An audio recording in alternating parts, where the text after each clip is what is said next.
Hello, what's going on, everyone? Welcome to Casually F2P, where I, Casual, play various games free to play. Today we're jumping into more of Marvel Future Revolution and the new segment I'm calling Hero Talks with the topic of Are Storm and Star-Lord overpowered? That's right, there are going to be upcoming changes that apparently their elemental is too strong and they need a nerfing bat. Well, we've collected data as best we could to create a small map of sorts for discussion and kind of be able to break things down, and we're going to see what that shows. So, let's go ahead and swing right on into it. First up, though, a disclaimer. I was unable to get all of the data that was wanted for as wide and accurate of a mapping as possible due to the tallying process locking me out of the leaderboards for the final 20 minutes leading up to the weekly reset. I was able to obtain all PvP leaderboards and 30% of the Spec Ops boards, which gives us a more accurate starting point than nothing. With that, let's actually truly jump right into it.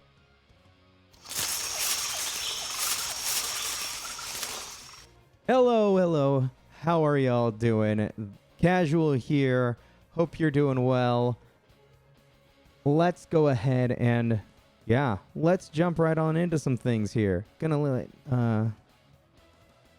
let some Marvel play while we discuss it. But yes, let's go ahead and talk about this. So, a quick overview here. We have coming up in the upcoming patch here, which is as far as we think, is going to be dropping this week, that Storm and Star-Lord are going to be seeing a reduction to their elemental damage output because it's just too high. It's causing too many problems. Whoops. That's causing too many problems. Me not paying attention and doing silly things. All right. And so things like that, and they are going to be effectively being knocked down a peg or two. I have heard and seen there are some people who are happy and think that this is well deserving and praising and glad to see it coming. And then there are both players of the heroes and non-players of the heroes, myself included, who aren't necessarily so happy about this. And that, why? Storm, in a lot of, in my opinion, and some other views of people who I know who play Storms and Star-Lords and just other people generally in the community, don't necessarily see them as like this almighty, all-powerful. Yes, PvE, sure.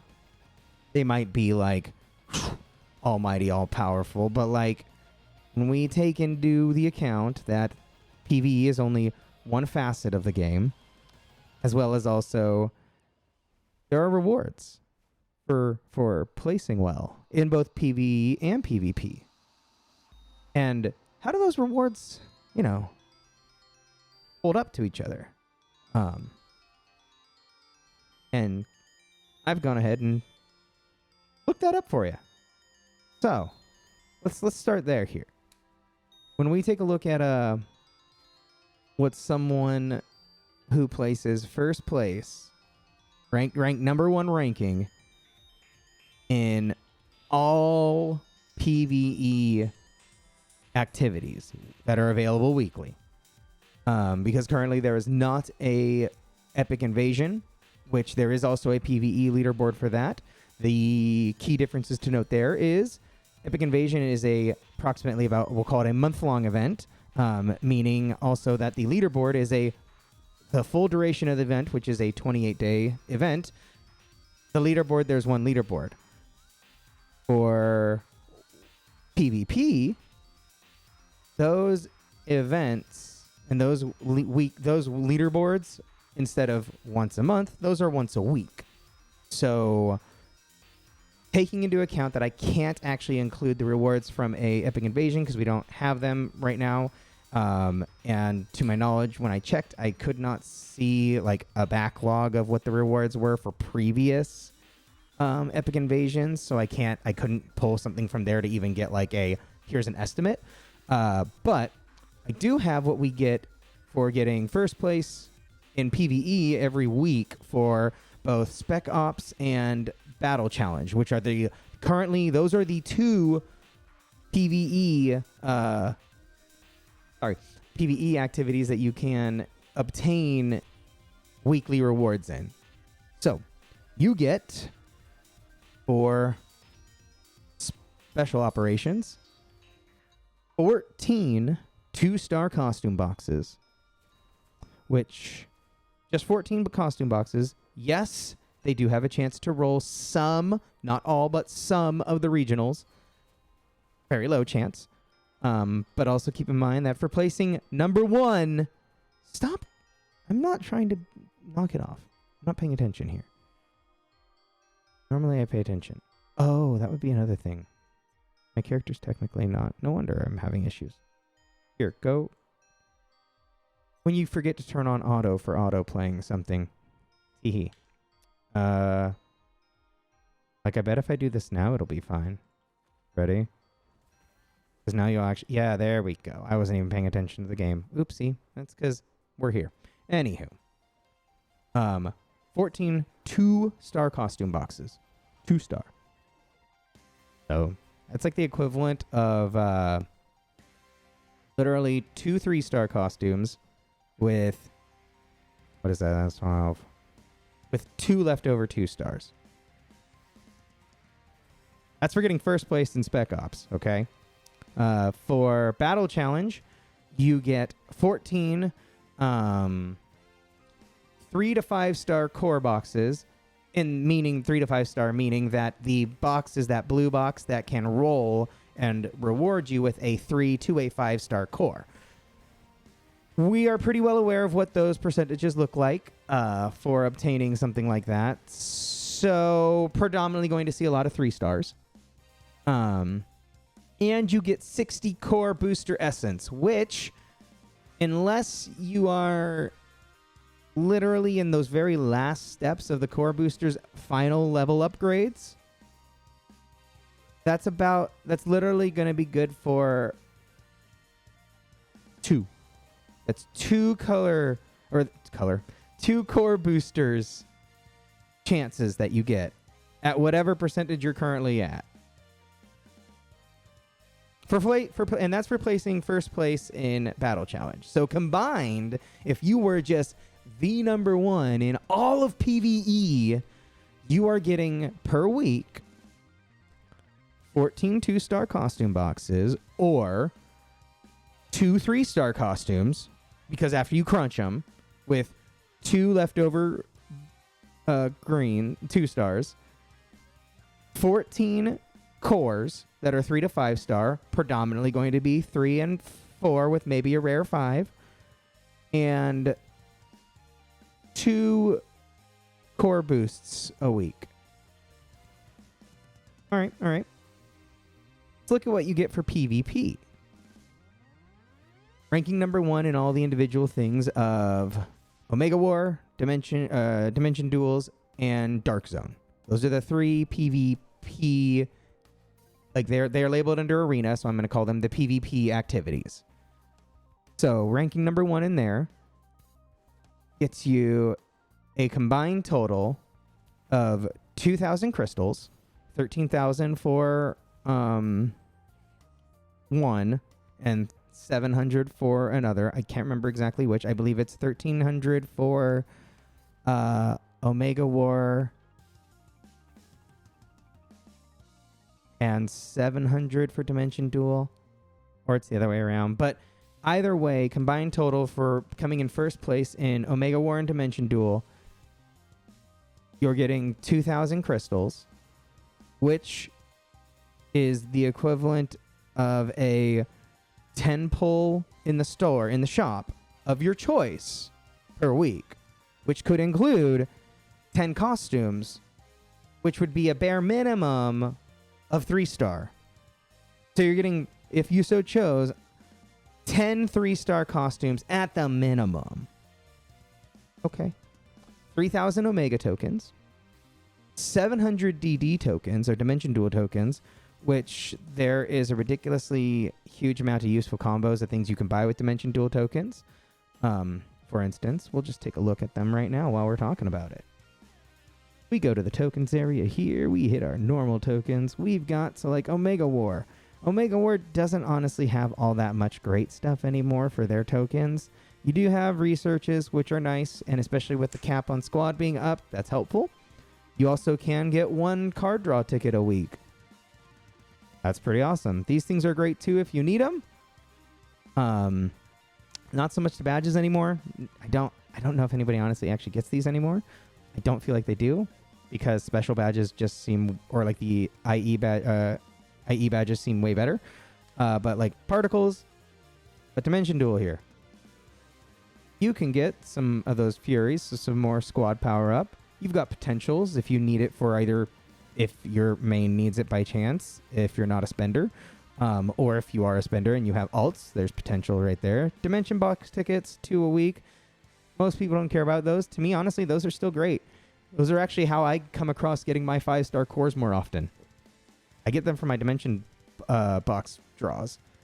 You've got some squad upgrade pieces. You've also got the different anti-convergiums, which are what you use to up your specializations on all your characters.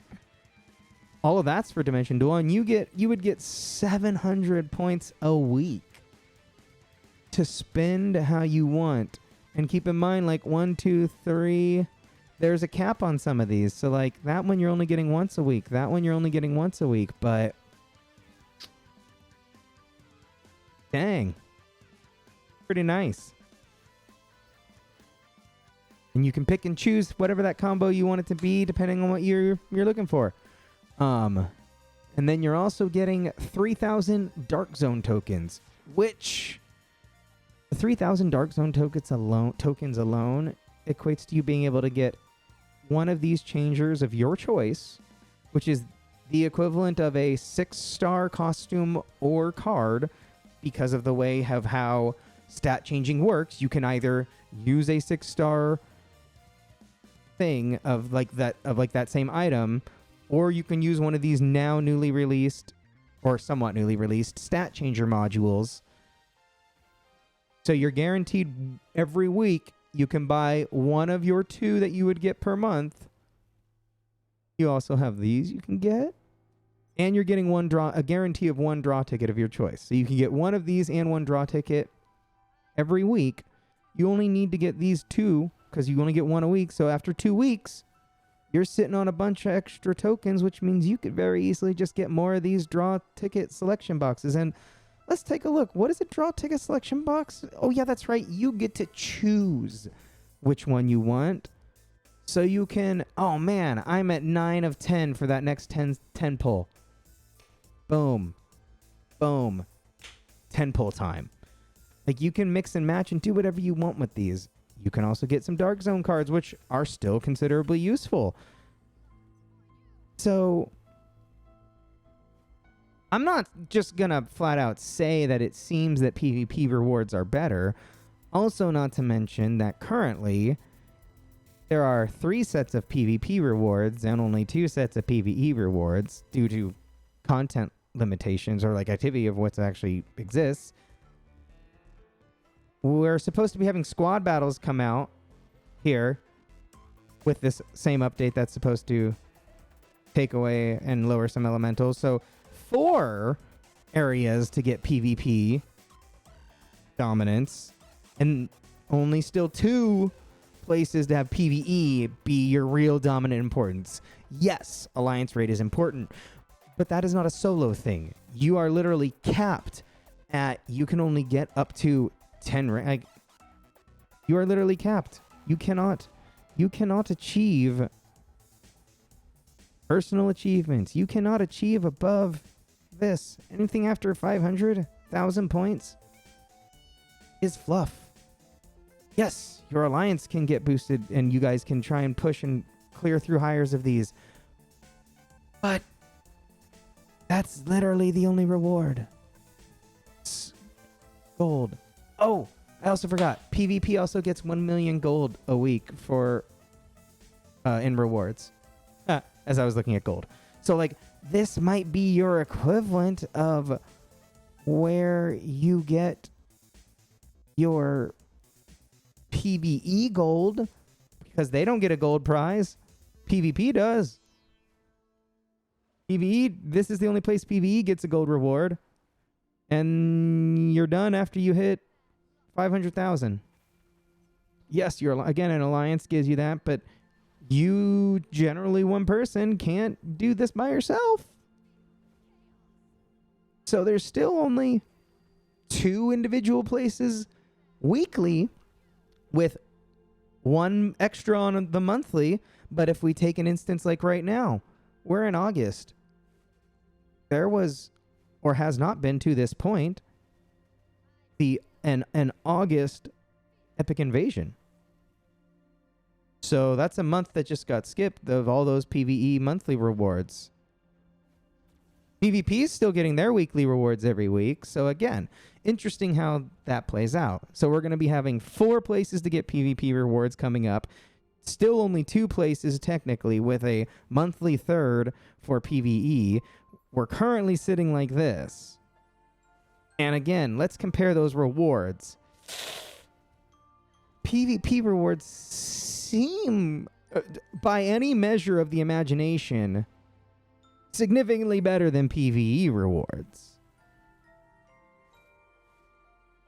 So, even taking that all into account, and now taking into account that, yes, I could not get all the PvE leaderboard information, but what does this all equate to in numbers of why are Storm and Star-Lord getting nerfed?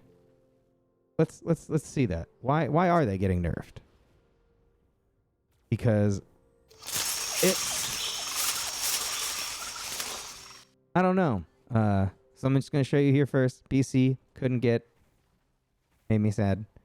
I was working on PvE, and we'll start with PvE because yes, look at this. Wow. At 30% in, 13% of it is Storm. That is strong. 100% true. Factual statement. Literally at this point, the only one in double digits. Awesome. And as we talked about, their rewards for getting number 1, not as seemingly powerful as the PvP rewards for getting number 1. So we'll just yeah, that's interesting to know. But let's start with we're gonna go backwards. We're gonna start with DZ. And I threw these in here, the top 3s, not to show them off or anything, but proof, like I guess proof or confirmation of like, here's where these things were coming from, or here's where it was when I was looking at it. So people who are aware of what server I'm on, which is New Stark City, they can be like, oh yeah, I know who this is, or I can verify. And also because in this game, you might know some of these people. But yeah, let's take a look at this here. We've got the numbers here. I went ahead and put in a nice graph, pie graph here to help make it easier to understand. But let's predominantly just, you can see the numbers for yourself. And DZ to me is the closest thing to PvE with PvP content. So here is of all the places of PvP that I personally would expect to see Storm dominating, based off of the fact that if Storm dominates the PvE as she so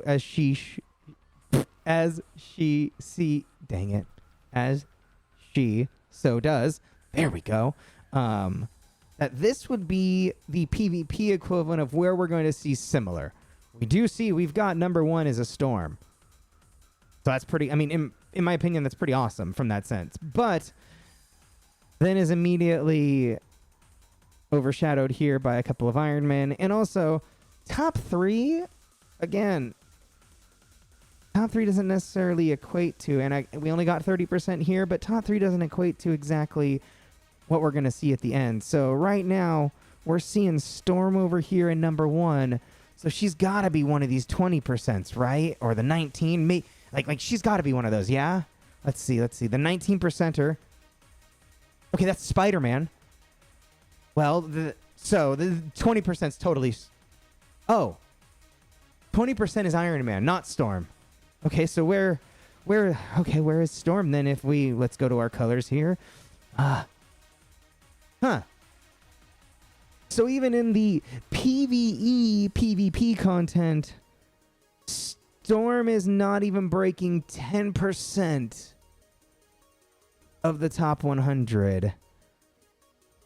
But Iron Man and Spider-Man alone comprise 39%. Okay. Interesting.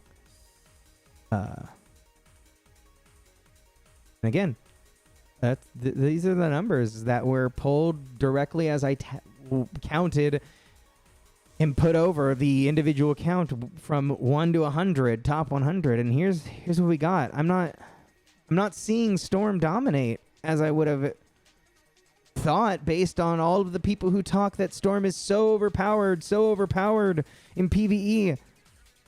She was 13% of 30 so far. Okay. PvE meets PvP in its probably best version that this game's going to have, and she's not even breaking 10%. Let's see who did break 10%, though. We had both Captain America and Black Widow outshining Storm. We're not even talking about Star-Lord because of the fact that over here, Star-Lord was only 3 in a PvE. But, okay, where was Star-Lord in here too? Oh, Star-Lord came in at 2%. So Storm and Star-Lord combined still are less of a threat and less seen in the top 100 than just Black Widow alone. Let alone Iron Man and or Spider-Man. Okay. Go ahead and maybe some things will change here as we pop over to Dimension Duels. All right, our top 3 here were Spider-Man, Black Widow. Okay. Well, let's take a look at who our biggest 2 dominating colors are here. We've got a 22% and 18. All right. Let's see if either of those are our Storm or our Star-Lords. We've got at 18% is Iron Man. Okay. 22% is Spider-Man. That's interesting. So kind of a little shift in who's better one-on-one, it seems. But still seeing the same 2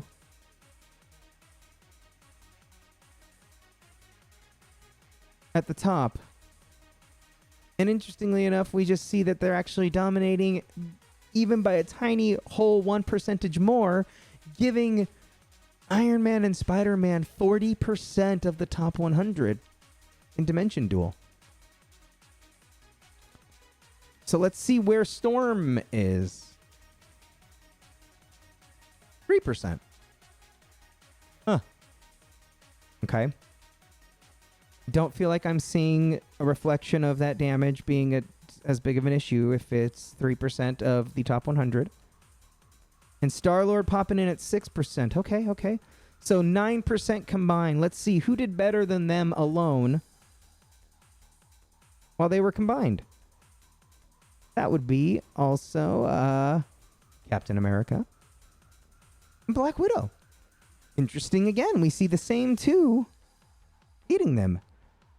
Let's also take a look. Who came in below them? Now, individually speaking, Storm tied with Captain Marvel. And coming in below is Scarlet Witch. So even the newest character coming in DZ at 8%. Magic coming in at 7. Doctor Strange coming in at 4. And then Star-Lord at 2. Okay. So then back to DD. We've got Storm and Star-Lord combined are the 9%. And now alone, if we look at who did better than them individually. We've got Star-Lord is at 6%, tying in with the newest character, Scarlet Witch, and Doctor Strange.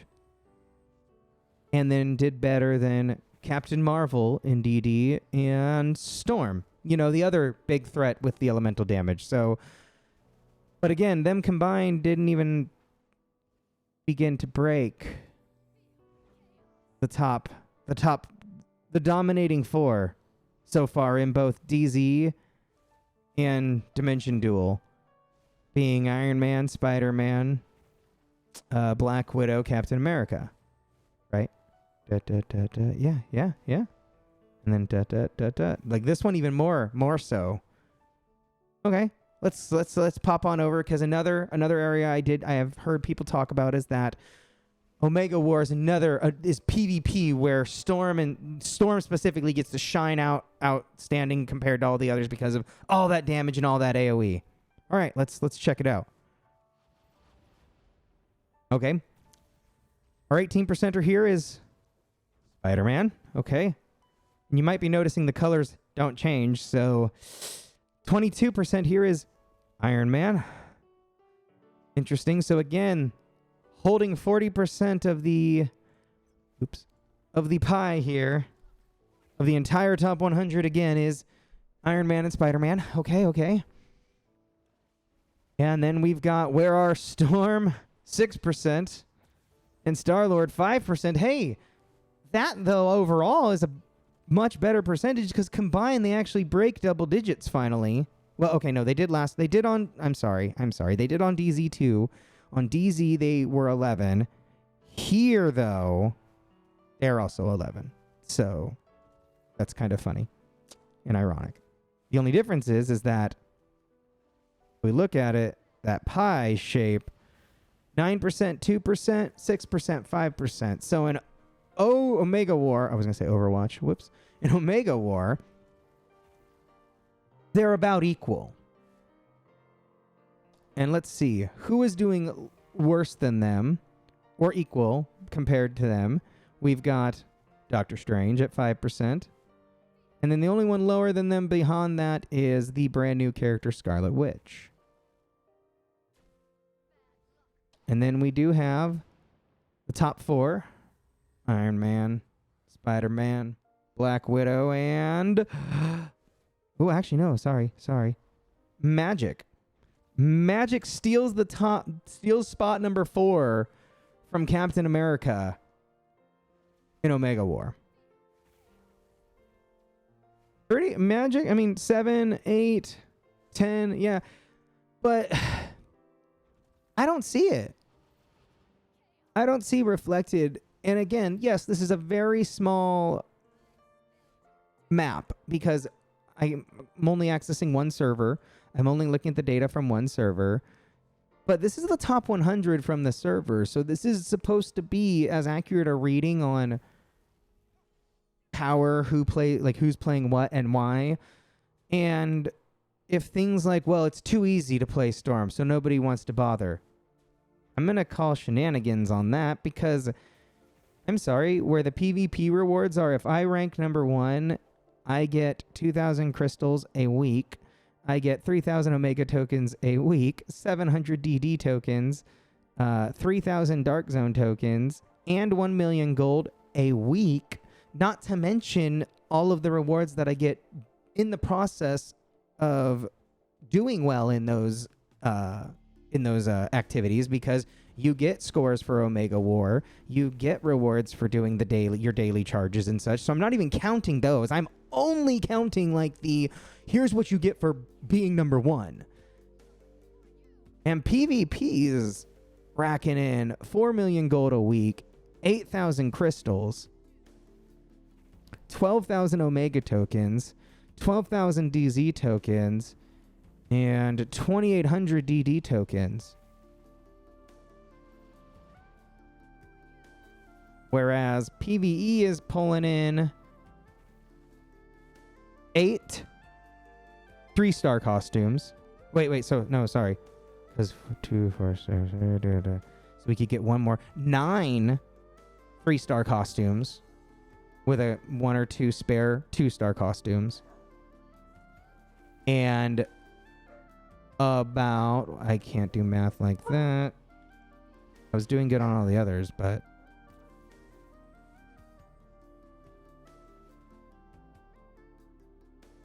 56 cores, which not bad in the sense, but if we take into account that they're probably predominantly going to be not 5-star cores, and then if you were to say, let's say you got a really bad pull of all 56 were 3 stars, and you wanted to try and combine those, you are going to have 18 combination, like, chances to combine at the, let me remind because I can't remember.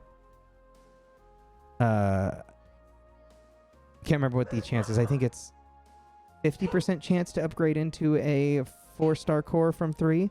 So you're getting 18 chances to at a 50 or 18 opportunities at a 50% chance each to upgrade them, and then you're going to lose or gain from there. So like I don't see that you're gaining more for winning PvE, but also just going to ask this and throw this out there.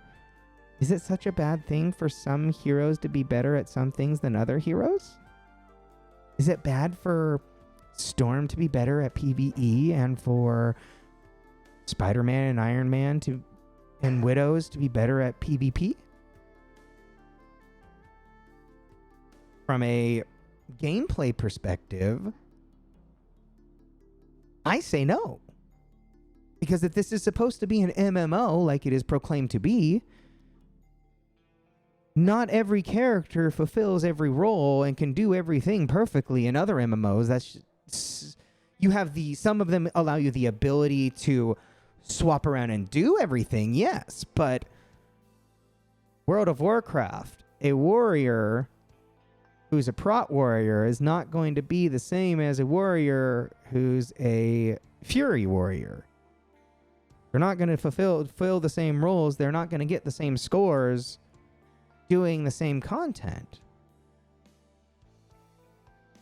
So if this is supposed to be an MMO, why would that be any different? Why wouldn't there be some, in a sense, imbalances because some characters are AoE centered and that provides better benefit in PvE? If they're saying elemental damage is too strong and it's causing a problem in PvP, I would like to know is where. I don't see the Storms and the Star-Lords pumping out the numbers like the 20, it took them being combined to ever break double digits. But alone, none of them broke double digits. How is that a representation of overpowered and too much?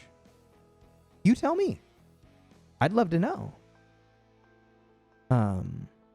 Tell me your thoughts. What do you think? Should some characters be better at some aspects of the game than others? Should